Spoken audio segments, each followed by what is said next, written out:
You're listening to Beyond Wellness Radio, bringing you the cutting edge in health, biohacking, and sports performance. Stay up to date and listen anywhere and anytime on your computer, tablet, or smartphone by subscribing on iTunes. Catch your host, Dr. Justin Marchegiani, as he answers your burning health questions as well as interviews from world-renowned guest experts. For more Beyond Wellness Radio, go to beyondwellnessradio.com.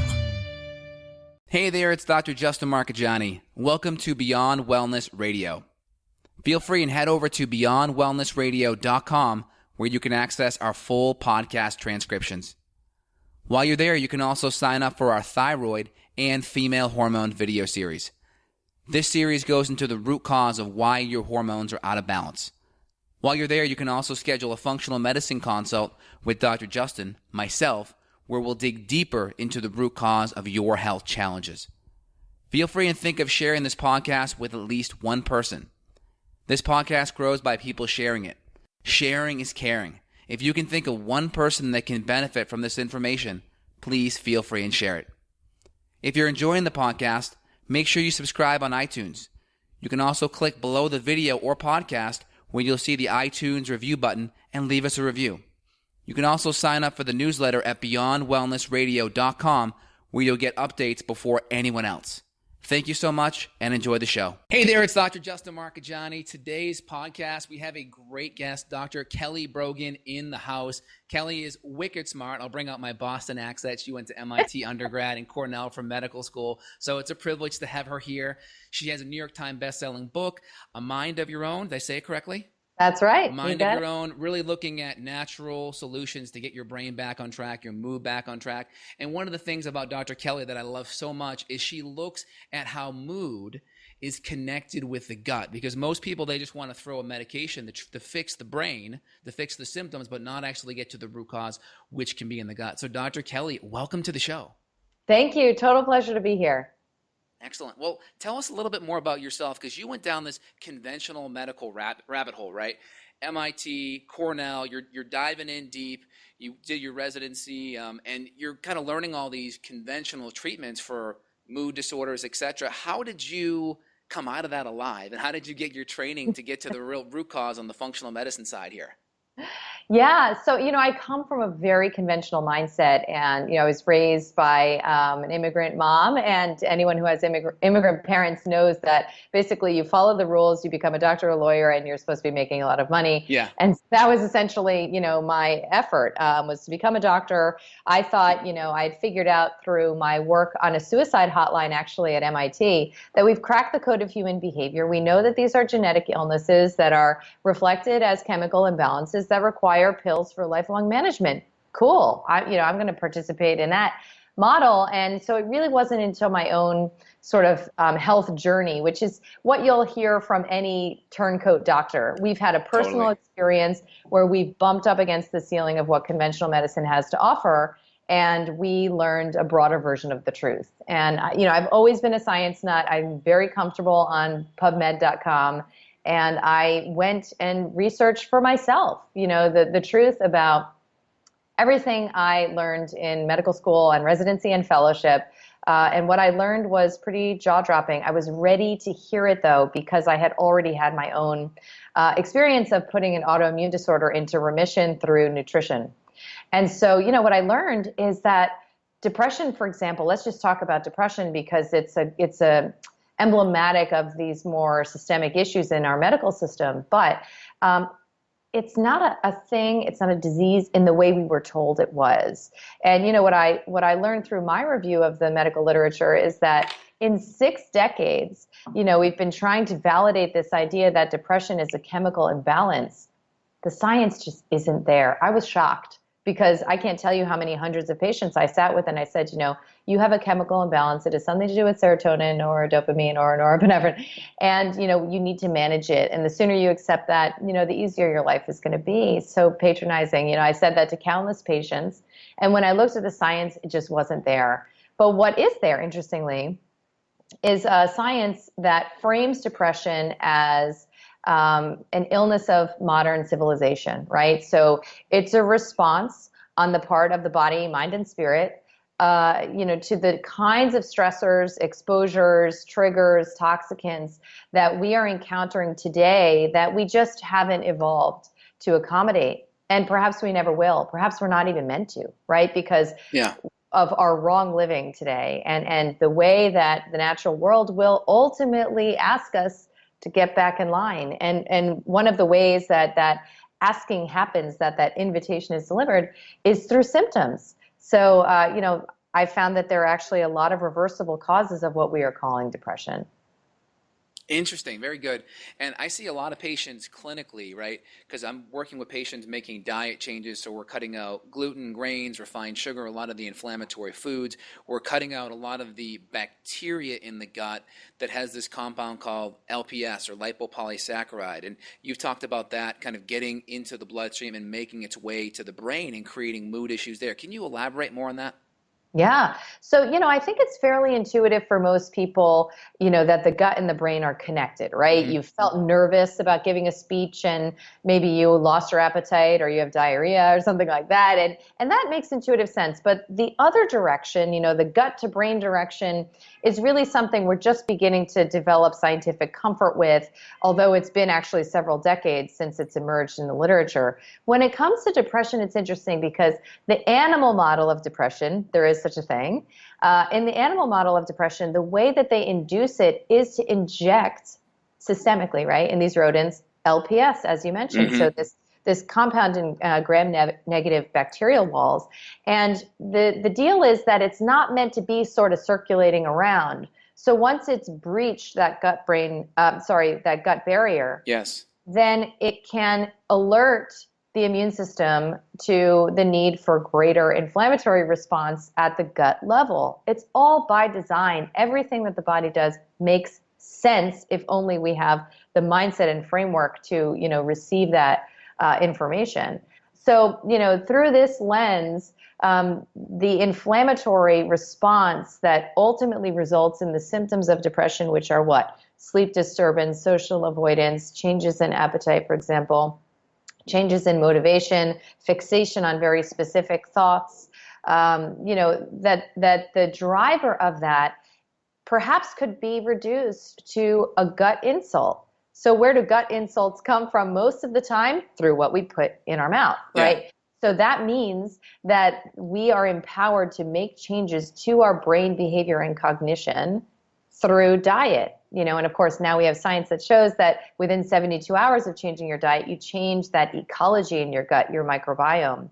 And so I totally agree, that there are certain foods that really move the needle quickly. They also happen to be foods that are very addictive in nature, right? Things like wheat, dairy, sugar, alcohol. I actually throw coffee in that mix. I know that's a little controversial. Mm-hmm, mm-hmm. But, so not only are you seeing what you look like without these addictive foods, but you're also engaging in a pretty deep exercise of changing your gut ecology. And, we could talk about the role perhaps of certain kinds of starches in, feeding gut bacteria, because that's, part of my approach is to restrict those for the first month. Got it. Interesting. And what's your experience treating patients? Because clinically, I treat about 50 patients a week in my virtual clinic here in Austin, and I'm running stool tests, sometimes even multiple stool tests on different patients, and I'm seeing, obviously your SIBO type of overgrowth, your methane and your hydrogen overgrowth, and then I'm seeing infections like blasto and giardia and cryptosporidium and E. histo and H. pylori. What are you seeing in your patients? Are you kind of seeing a similar imbalance with those critters? It's interesting because when I departed conventional medicine, my first deep dive was into functional medicine. Mm-hmm. And that's, I was certified through ABIHM, and I was very interested because this is how my mind works in quantifying every aspect of my patient's existence, right? So I wanted blood and saliva, I wanted hormone testing, I wanted urine analysis, and I wanted a stool analysis. And I did that for several years. I'm almost a decade into this work. Until I came upon a deep desire to bring this opportunity to more and more people, perhaps who couldn't necessarily afford all that testing, or for whom it was just overwhelming, right? And so somehow I arrived at the point today where my approach is actually quite simplified, such that I actually have come to believe that if you recruit the synergy of multiple different lifestyle pillars. And they're pretty basic, right? Pretty familiar to you, obviously. So detoxification. Yeah. Looking at daily contemplative practice. Of course, I have my specific opinion on what I believe is one of the more powerful types. I'm a Kundalini yoga instructor. Nice. And also the role of a strict commitment to a therapeutic diet for the space of a month. So in working with these pillars, even without testing at all, so in my online program, we don't do any labs, the outcomes that I have gotten actually are more rapid and more robust than when I was mired in the weeds of testing. But when I actually found that there are some common reversible drivers of diagnoses of anxiety, of depression, even OCD, panic attacks, ADHD, chronic fatigue. In my practice, one of the most common ones was blood sugar imbalance. So totally. Big one, right? So you can test for that. You can diagnose reactive hypoglycemia, or you can just do a dietary intervention for 10 days and see if that was part of the deal for you, right? So another big one is wheat and dairy antigenicity. So again, you can test for that, or you can just take it out and see how you do. Another big one, probably upwards of 80% of my patients have a diagnosis of Hashimoto's, often perhaps driven by mimicry, like you're talking about Epstein-Barr, for example, infection. Hashimoto's, Graves, and postpartum thyroiditis are big, what I call psychiatric pretenders, right? If you do not know that you have this going on, you could land yourself on Zoloft, on lithium, or more. And that's why this kind of testing, unless you're really committed and you just know you're not going to go the medication route, this kind of testing can really potentially even, save your life. I'll be that dramatic about it. And then of course I've become very passionate about the untold side effects of other common medications, right? So as drivers of psychiatric illness, so things like birth control pills and acid blockers, statins, antibiotics. Sometimes it needs to be looked at through the eyes of an expert like yourself. But sometimes it's really simple, and engaging in this kind of, pillar approach can be really all you need. Very cool. Just curious, can you give us like a day in the life of Dr. Kelly? What does your diet look like? Breakfast, lunch, dinner? Yeah. So that's the interesting part about this kind of like holistic medicine, if you want to call it that, is the power of your potential to influence and heal patients, I believe, is in direct proportion to your ability to walk the walk, right? Totally. So you transmit something to the people you are looking to help simply because you're living that life. So I walk the walk completely. I ask many of my patients to do coffee enemas, for example, which I learned from my mentor, Nick Gonzalez. Mm-hmm. And, if I didn't do them, how would I ever convince someone else that it's effective? And this is why meditation was a tough one for me, because I followed the literature on meditation for many years and I never did it. I was too busy. Meditation was for other people. And then every time I sat down to do it, I hated it. I hated the experience of just being with myself and being with my crazy mind, right? So until I broke through that barrier and actually committed to a daily practice, now I have a pretty strong 45-minute daily practice. That's great. Pre-dawn. But, until I did that, I don't think I convinced a single patient to meditate. We both sort of thought it was a good idea. They weren't doing it. I wasn't doing it. So, the real game changer for me personally, because I healed my Hashimoto's largely just through dietary change, and almost 8 years ago now. And my life really changed. I really rewired my nervous system, and my productivity, performance, and alignment with my flow changed dramatically when I started meditating every single day, and specifically when I started meditating before sunrise. Everything changed. I used to be up till 2 a.m. working. I'm a total workaholic. Yeah. I wake up every day dying to do this work. I love this work. I would do it for free forever. This is what I'm here to do. But I would work till 2 a.m. regularly. And, in New York, it's the culture here. Totally. Hustle and bustle. Totally sanctioned. So, when I started meditating at 5:30 in the morning every day, which I started in the setting of grief, after my mentor died, it was the hardest thing I'd ever dealt with in my life. And I was desperate. Yeah. Yeah, I was totally desperate, and I did it. The next day, I woke up, and I have never missed a day since. But if you're waking up at 5:30, you can't go to bed at 2 a.m., right? Or you're going to be in trouble in short order. So now I go to bed at 9. Do you know how revolutionary that is for a New Yorker to go to bed at 9 p.m.? And you would think, oh, I'm missing, what is that, 5 hours of productivity? Like, how do I even keep my business afloat? But my performance and again, sort of alignment with just things unfolding, everything happens exactly, at the moment I need to. I don't need to drive the ship, Yeah. And that's one of these sort of secret pearls in self-care that you wouldn't otherwise believe unless you've had the experience. So I'm a big believer in foregrounding self-care as being really my only responsibility. All I have to do every single day is make sure that I've committed again to taking care of myself, and the rest is gonna be exactly how it needs to be. Very cool. So I think I missed it. What was breakfast again typically for you?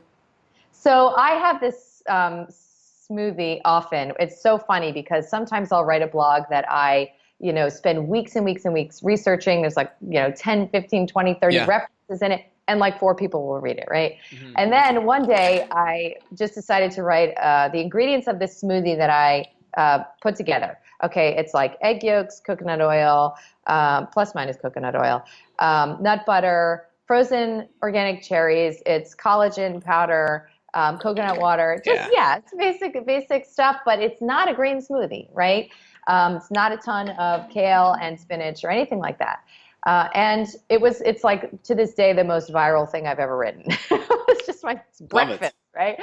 Because if you struggle with blood sugar stuff like I did, like many of the people I work with do, it's within the day resolution. Within one day you could turn that around. You'll feel what it is to put, it's 2 tablespoons of ghee, put that much fat into your body for breakfast is an unusual thing for most people, and it tastes delicious, and you actually feel full for sometimes, double, triple the amount of time you would have otherwise. So that's why I'm actually I'm glad you asked, a big believer in just beginning with changing your breakfast. If you're not ready for the rest of it, just start there and see how different you can feel. Yeah. I love it. Because stabilizing that blood sugar is so important, because when your blood sugar goes on highs and lows, you get the hyperinsulinism, which is going to create all kinds of problems in your hormones. If you're a woman, it will turn you into a man by getting the PCOS stuff going. And if you're a man, it will turn you to a woman by upregulating aromatase. So you have that side of the fence. And the blood sugar swings, when they go low, you're going to get a lot of cortisol and adrenaline, which can create mood issues and create that anxiety. And that may be the reason why you're on the Xanax or the other mood stabilizers, right? You said it, so I don't have to. That's exactly it. It's powerful. I mean, I have patients who've had up to 6 panic attacks a day, been on 3 medications, heading to electroconvulsive therapy, and all that was going on was dysglycemia. It's crazy. Huge. Yeah. Now, we have these cells in our brain also called the glial cells, and a great portion of the cells in our brain are actually immune cells, which is interesting. And once these cells get activated from stress or inflammation, it's like a positive feedback loop. It just gets more and more and more. What do you do to help decrease brain inflammation? Now, I think you'll talk about the gut, but is there anything you do supplementally to help decrease that brain inflammation? Yeah, so that's where I am a big believer in this multi-pronged approach, right? Mm-hmm. Because if we're looking at an anti-inflammatory diet, the typical template of a diet I recommend is not going to be any major surprise to anyone but the vegans probably, because it's a classical sort of ancestral diet, so it includes animal food, nuts and seeds, all vegetables. I restrict resistant starch for the first month. Yeah, like a paleo template basically. It's a paleo template, basically. Includes some starchy vegetables, but not white potatoes. So just restricting starch. Nightshades are included. So tomatoes are fine, eggplants are fine, mushrooms. Just the potatoes, okay. Just the white potatoes. And otherwise, my patients do always reintroduce things like white rice, gluten-free grains, legumes. So it's not a long-term paleo diet. It's just restrictive for that first month. So that we can understand what resistant starch does to your microbiome, basically. Because when you reintroduce potatoes, do you have gas and bloating? Are you super tired after you eat white rice? We just want to know that, right, for these potent starches. Otherwise, it's not that dramatic, but it does have this anti-inflammatory effect, ecologically rebalancing at the gut level. And then the meditation component is interesting because one of the meditations I often recommend is called Kirtan Kriya, Kirtan. Mm-hmm. It's been studied in randomized trials, actually, for changes in brain level perfusion and subjective outcomes in terms of resolution of cognitive impairment in dementia patients who we have nothing to offer, on a pharmaceutical level. So literally all they did was 11 minutes of this meditation every single day. Mm-hmm. So I'm a big believer in the potential for these ancient technologies to send that signal of safety at the brain level. And then, of course, when you're engaging in detoxification, even if it's as simple as taking the pesticides out of your diet, we are fundamentally changing the way the immune system is being triggered. And as you said, we have evidence that from a gut level, but also from a psychosocial stress level, we can mobilize the immune system in the systemic circulation that then tracks back to the brain and, like you said, kicks off that alarm. When I was in med school, we didn't even know that the brain had an immune system. We thought that it was a privileged region. We didn't know there were lymphatics in the brain. We're just discovering basic anatomy still at this point. So it's important to work with the tools that do the least harm. Very good. Now, I've seen you write this. I may be off on it a little bit. I'll just throw it out there and you can correct me. You talked about the brain-gut connection with mood. Now, being a functional medicine physician, I'm addressing everything: diet, lifestyle, blood sugar, all the body systems, hormone detox. So we're never, ever putting it on one magic pill. But as we fix things, I do see certain amino acid nutrients with certain nutrients like B6 and certain B vitamins. I have seen that significantly help a lot of people on the mood side. Not every time. So I know the SSRIs and some of these medications, we think they work by just blocking reuptake of some of these chemicals, but that may not be the case. So what's your take on the amino acids? And I do see benefits, but I know you've talked differently about that. Things like 5-HTP, tyrosine, mucuda, L-DOPA, those kind of things. Exactly. Listen, I am a passionate supporter of natural medicine. And there are many, many, many myriad different approaches. I have patients who've not patients, I know of people who've come off of psychiatric medications using flower remedies. So, I know that there is not one path here, and that's the beautiful thing. But in my approach, I use no supplements at all for the first month. When I don't begin medication tapers for the first month either. So in the context of a medication taper, then I actually do use amino acids. I use things, the ones you've mentioned in particular, as a complement to the purported mechanism of a given medication, and I always use a general mix of amino acids, and I find them to facilitate the process. I don't use any supplements as a replacement for medication because that's not the consciousness we're going for, right? We're going for, trusting the body, trusting its responses, curiosity about what the body is meaning to tell you, and then also working through a lot of, sort of indoctrinated fear around emotions like, deep sadness, rage, grief, this kind of pain that we are not in any way making space for, to investigate with any degree of curiosity, because, one of the greatest, most meaningful lessons I've learned is that on the other side of that process of personal encounter with your deepest, darkest experience of your mind and body is a kind of expansive, exposure to these exalted emotions, gratitude, joy, even huge bliss, that becomes available to you when you have the courage to sort of walk through that dark night. So that is a big part of my approach. So some free-form amino acids, which is great. What do you do with adaptogenic herbs? I use ashwagandha a lot. I find that really help modulate cortisol, which can thus help a lot with anxiety and even sleep. What's your take on adaptogens, and what are your top 3 favorites? I would say I have a top 1 favorite because I'm a big rhodiola fan. Love it. Have been for many years. It was one of my first introductions to the power of herbal approaches and herbal medicine personally.